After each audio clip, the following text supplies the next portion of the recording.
సీతా మనోరాజ్య ప్రియ సార్వభౌమ శ్రీరామ సీతారామ. మీరేం చెప్తున్నారో ఏం చెప్పదలుచుకున్నారో నాకు అర్థం కావడం లేదు. మీకు చాలా క్లియర్గా అర్థం ఎలా చెప్తాను. ఈ మీనాక్షి గారు ఎవరో నాకు తెలీదు.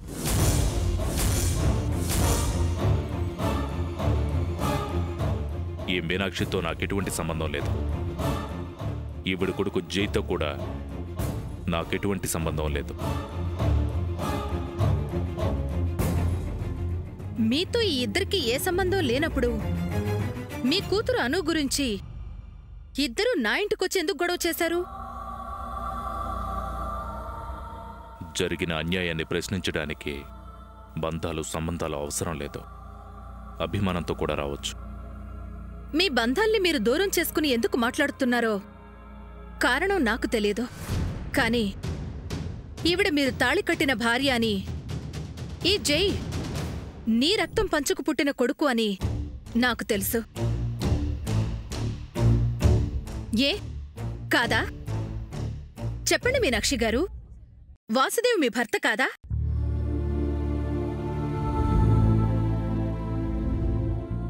చెప్పండి మీనాక్షి గారు, మీకు తనకి ఏ సంబంధం లేదా? వాసుదేవ్ మీ భర్త కాదా?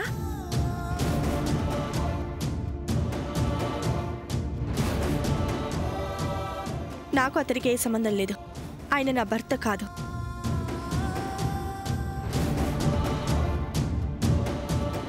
విన్నారుగా మేయర్ గారు, ఇప్పటికైనా అర్థమైందా నాకు మీనాక్షికి ఏ సంబంధం లేదని? అక్కడితో ఆగితే ఎలా? జైను కూడా అడిగి మా బంధం గురించి సందేహం తీర్చుకుంటే బాగుంటుంది. వాణ్ణి కూడా అడగండి ఉమాదేవి గారు. జై, నీకు వాసుదేవ్కి ఏ సంబంధం లేదా? లేదు, మా ఇద్దరికి ఏ బంధము లేదు.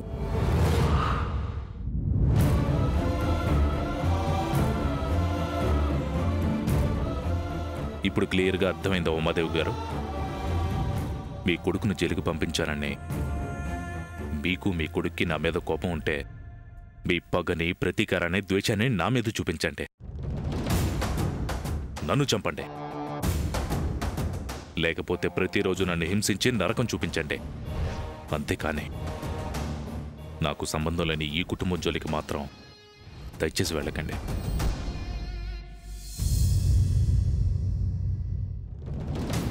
మీకు చేతులెత్తి నమస్కరిస్తున్నాను. మీ కోపాన్ని నా మీద తీర్చుకోండి. నాకు ఏ సంబంధం లేని ఈ కుటుంబాన్ని మాత్రం ఎటువంటి ఇబ్బంది పెట్టకండి. ఉమాదేవి గారు, వాసుదేవ్ గారు చెప్పేది నిజం. మాకు ఆయనకి ఎటువంటి సంబంధం లేదు. నేను నా కొడుకు చాలా కాలం నుండి ఆయనకి దూరంగా ఉంటున్నాం. మా ఇద్దరికి ఆయనతో ఏ బంధము లేదు. మీ కొడుకు మళ్ళీ నాకు ఫోన్ చేసి బెదిరించడం, భయపెట్టడం లాంటివి చేయకుండా చూడండి. మా జోలికి మళ్ళీ రావద్దని చెప్పండి. వాసుదేవ్, ఏ సంబంధం లేని నా ఇంటికొచ్చి తల్లిలా నన్ను ఎదురుగా నిలబెట్టి భార్యాభర్తలిద్దరూ మీ బంధాన్ని, సంబంధాన్ని తెంపుకుంటుంటే చాలా విడ్డూరంగా అనిపిస్తుంది. ఇన్ని రోజులు అను విషయంలో నా కూతురికి అన్యాయం జరిగిందంటూ మీ భార్యాభర్తలిద్దరూ నా చెల్లెలి విషయం చెప్పమని ఈ జై నా ఇంటికొచ్చి చాలా గొడవ చేశారు. ఇప్పుడు చిన్న కష్టం వచ్చిందని, నా కొడుకు ఫోన్ చేసి ఏదో మాట్లాడాడని బంధాలను విడగొట్టుకుని మరీ సంతోషంగా ఉండాలని చూస్తున్నారా? వాసుదేవ్, నీ కొడుక్కి, నీ భార్యకి ఎలాంటి సమస్య రాకుండా శాశ్వతంగా బంధమే లేనట్టు నాటకమాడుతున్నావు. మీ బంధాల మీద మీకే అంత ప్రేమున్నప్పుడు నా పేగు బంధం మీద నాకు ప్రేముండదా? వాణ్ణి జైల్లో కూర్చోబెట్టి వాణ్ణి తలుచుకుంటూ ఏడ్చేలా చేశారు. కాని మీరు మాత్రం సంబంధాలు తెంపుకుని సంతోషంగా ఉండాలని చూస్తున్నారా? బాగా ప్లాన్ చేసావు మిస్టర్ వాసుదేవ్. చూడండి ఉమాదేవి గారు, మీరు నమ్మినా నమ్మకపోయినా ఇది మాత్రం ప్లాన్ కాదు, నిజం. అయినా నేను మీతో వాదన పెట్టుకోవడానికి రాలేదు. దయచేసి వాళ్ళని మాత్రం ఇబ్బంది పెట్టకండి. మీకేదైనా కోపం ఉంటే నా మీద తెచ్చుకోండి. మీ సమయాన్ని వృధా చేసుంటే నన్ను క్షమించండి.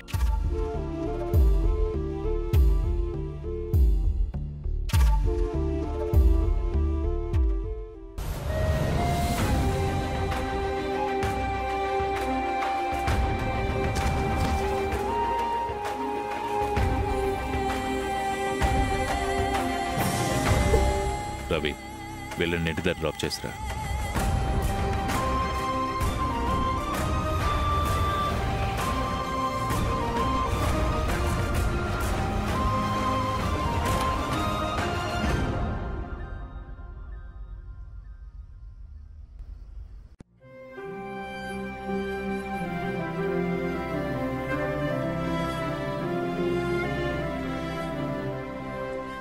నాకు అతనికి ఏ సంబంధం లేదు. ఆయన నా భర్త కాదు. నీకు వాసుదేవ్కి ఏ సంబంధం లేదా? లేదు, మా ఇద్దరికి ఏ బంధము లేదు.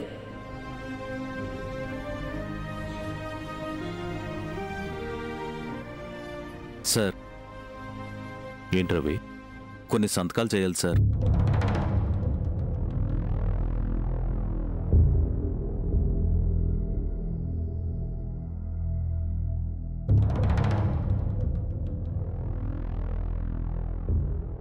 సార్, నాకు ఒక అనుమానం వచ్చింది సార్. ఏంటి రవి? వెలుగు నీడల్ని వేరు చేయగలమా సార్?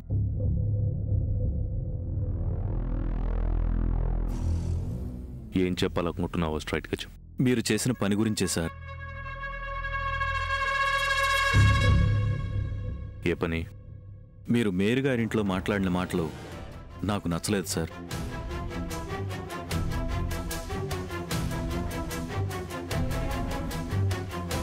కళ్ళు రెండు వేరైనా అవి చూసే చూపు ఒకటే.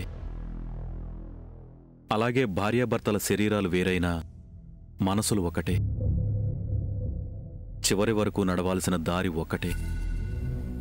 అవును సార్, ఇప్పుడు వేరువేరుగా ఉన్న మీరు ఏదో ఒక రోజున ఖచ్చితంగా కలిసి తీరాలి. అలాంటి మీరు మేయర్ గారితో అలా మాట్లాడుతుంటే విని తట్టుకోలేకపోయాను. చాలా బాధ అనిపించింది సార్.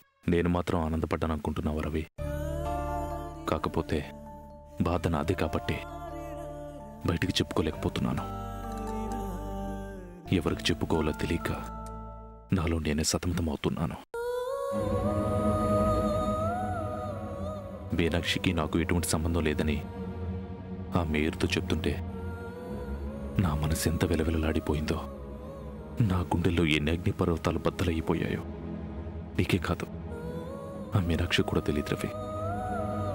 నా కన్నబిడ్డ నాకు కానివాడని నేను చెప్తున్నప్పుడు ఈ గుండె కాచిన కన్నీరు ఎవరికి కనబడుతుంది రవి? సార్, ఒకప్పుడు కన్నీటి విలువే తెలియని నాకు ఇప్పుడు కన్నీరు కార్చలేని స్థితిలో ఉన్నాను రవి. గుండెల్లో అంత బాధ పెట్టుకుని ఆ మాటలెలా అన్నారు సార్? ఏం చేయను రవి. ఒకప్పుడు మీనాక్షి నా వల్ల ఎంతో నష్టపోయింది.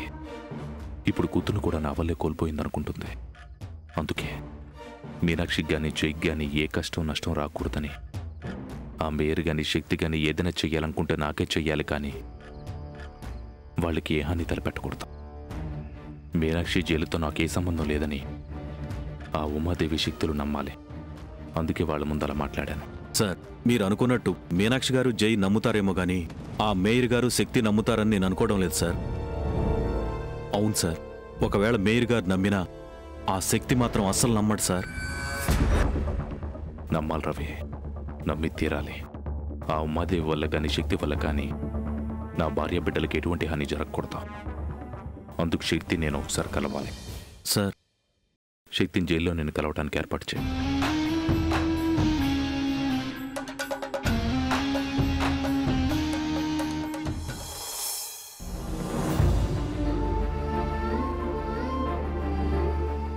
చూసావాను, మీ నాన్న ప్రేమ చూసావా?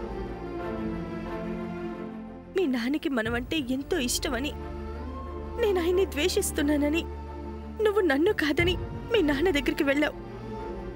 కానీ ఆయన మనమంతా ఏమీ కాని వాళ్ళమని, మనకి ఆయనకి సంబంధం లేదని చెప్పారు.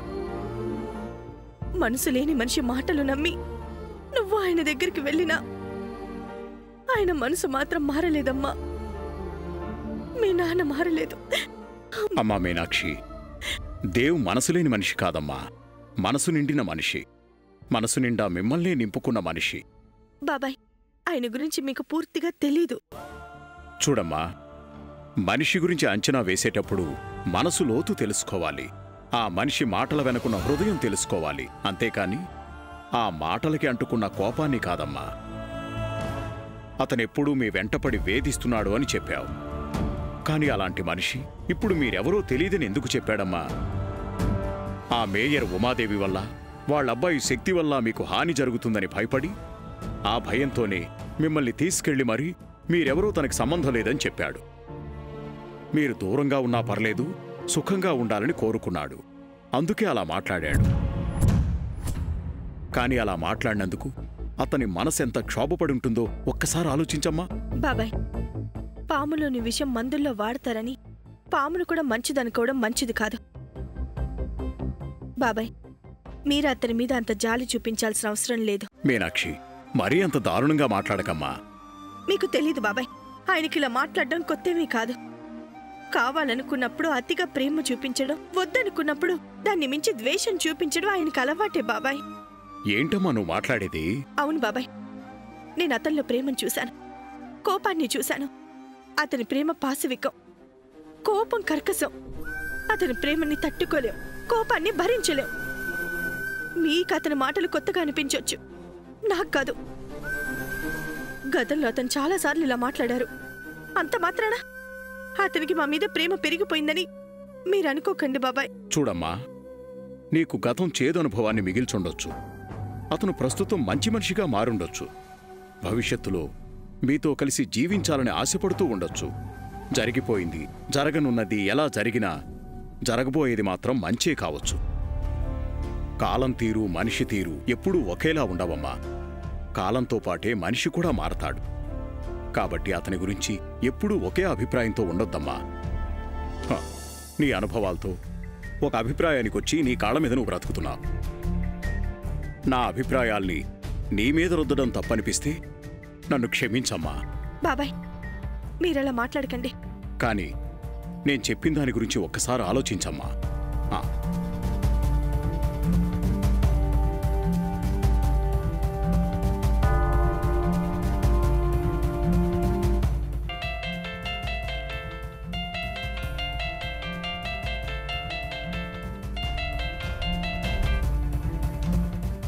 హలో, ఎవరు?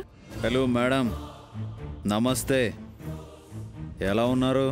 హలో, ఎవరు? శక్తి.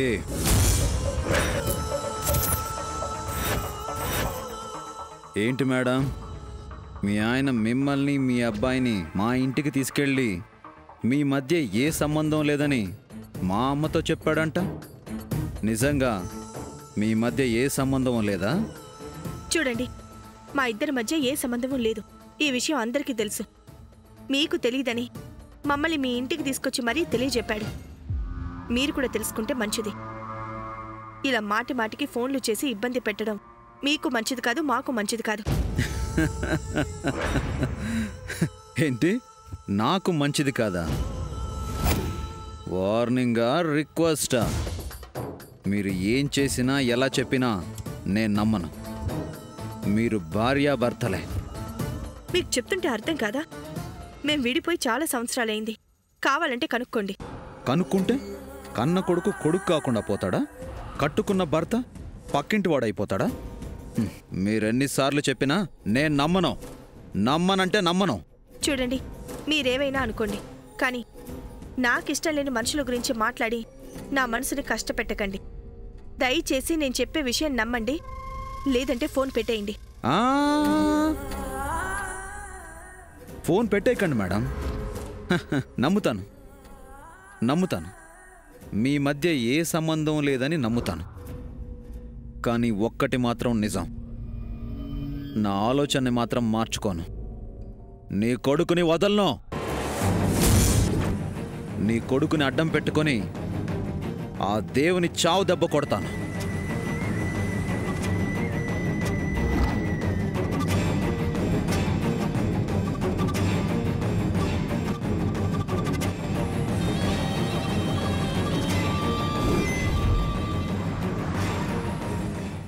శక్తి గారు, మీకోసం ఎవరో వచ్చారు. ఎవరు? తెలీదు సార్, మీకోసం బయట వెయిట్ చేస్తున్నాడు.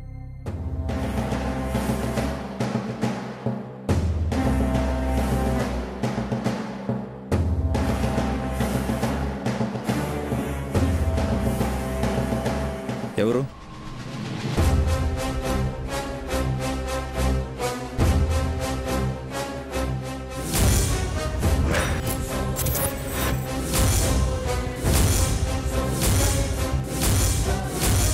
నిన్ను కలవడానికి నేనొచ్చానంటేనే ఆశ్చర్యపోతున్నావా శక్తి? నువ్వు తప్పు చేసి జైలుకు వచ్చా, ఇంతటితో వదిలే. అలా కాకుండా జైని చంపుతానని మీనాక్షిని బెదిరించడం ఆపేయి. ఇప్పటి వరకు నేను మీ ముందు, మీ మాతృమూర్తి ముందు ఒక మామూలు వ్యక్తిగా, ఒక పసిపాపకు తండ్రిగా వచ్చాను. అదే నేను పాత వాసుదేవుని అయ్యుంటే ఇప్పటి వరకు నన్ను తట్టుకోలేక మీరు వెలవెలలాడిపోయేవారు. ఏయ్, బెదిరిస్తున్నావా?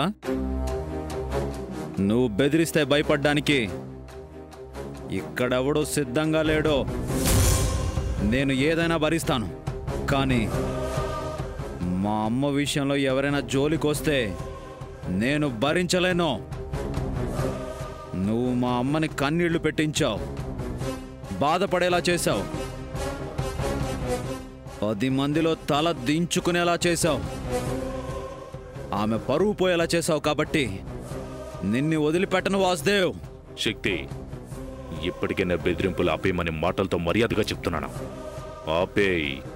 కాదని కంటిన్యూ చేస్తే ఈ వాసుదేవ్ రియాక్షన్ని తట్టుకోలేవు. జైలు శిక్షలు ఏమీ ఉండవు. నా చేతిలో నీకు మరణమే. నీ బెదిరింపులకు నేను భయపడను వాసుదేవ్. ఏమీ చేయలేనని నాతో ఛాలెంజ్ చేసి జైలుకు వచ్చావు. ఇప్పటికైనా నేనేంటో నీకు అర్థం కావాలి. ఇంకా నేనేంటో నీకు అర్థం కాలేదంటే మీ అమ్మగారు శాశ్వతంగా కొడుకును దూరం చేసుకోవాల్సి వస్తుంది.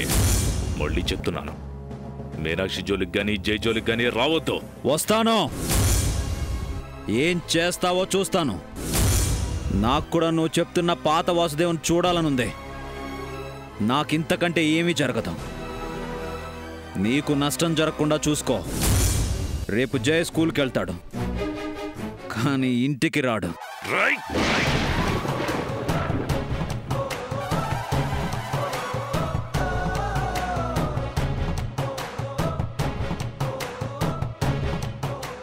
Please sir, sir please sir, దయచేసి అర్థం చేసుకోండి సార్. రేయ్,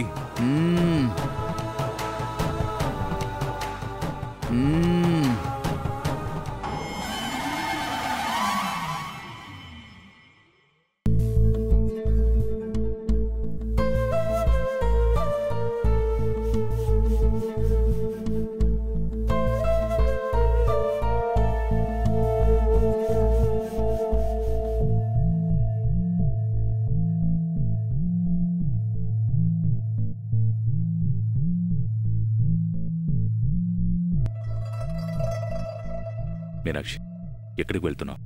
మీకు చెప్పకుండా వెళ్ళకూడదా? అది కాదు మీనాక్షి, మిమ్మల్ని కాపాడుకోవాల్సిన బాధ్యత నాదే కదా. మా గురించి ఎవరూ పట్టించుకోనక్కర్లేదు. మా సేఫ్టీ మేము చూసుకోగలం. అయినా ఇప్పుడు మాకే ప్రమాదం లేదు. మీనాక్షి, ఆ శక్తి నా మీద పగపట్టాడు, కానీ నన్ను డైరెక్ట్గా ఏమీ చేయలేని అశక్తుడు. నాకున్న ఒకే ఒక బలహీనత జై. అందుకే నా మీద పగ తీర్చుకోలేక జైని కిడ్నాప్ చేసినా చేయొచ్చు. శక్తి ఇంకా రిమైండ్లోనే ఉన్నాడు. అతనికి శిక్ష ఖరారయ్యే వరకు మన జాగ్రత్తలో మనం ఉండటం మంచిది. చూడండి, మీరిప్పటి వరకు మాకు చేసిన సహాయం చాలు. ఇక అక్కర్లేదు. మీ సలహాలు మాకు అక్కర్లేదు. మీరు వెళ్ళొచ్చు. అది కాదు మీనాక్షి, శక్తికి నేను చెప్పినా బెదిరించినా వినట్లేదు. అతను అనుకున్న పని చేసి తీరతానంటున్నాడు. అందుకే. ఆపండి. మీరింకేం చెప్పక్కర్లేదు. మా జాగ్రత్తలు మేము చూసుకోగలం. మీనాక్షి, నేను చెప్పేది. చెప్పకండి. మీరింకేం చెప్పకండి. అక్కడ సంబంధం లేదని చెప్పారు కదా, మరి సంబంధం లేని మాకు సలహాలు ఇవ్వడం ఎందుకు? మీరు ఇలా వచ్చి కలిస్తే మన మధ్య ఇంకా భార్యాభర్తల బంధం ఉందనుకుంటారు. అప్పుడు మాకు ప్రాబ్లమ్స్ ఎక్కువ అవుతాయి. మీకే ప్రాబ్లం రాకుండా చూడాలని నా ఉద్దేశం మీనాక్షి. మీ ఉద్దేశాలు మాకొద్దు. మాకు అసలు ప్రాబ్లం ఆ శక్తి కాదు. మీరే మాకు పెద్ద ప్రాబ్లం. మాకంటూ శత్రువులెవరూ లేరు. మీ వల్లే మాకు శత్రువులు ఏర్పడ్డారు. మాకు ఇబ్బందులంటూ ఏమీ రావు. మీరొచ్చి మమ్మల్ని ఇబ్బందుల్లోకి నెడుతున్నారు.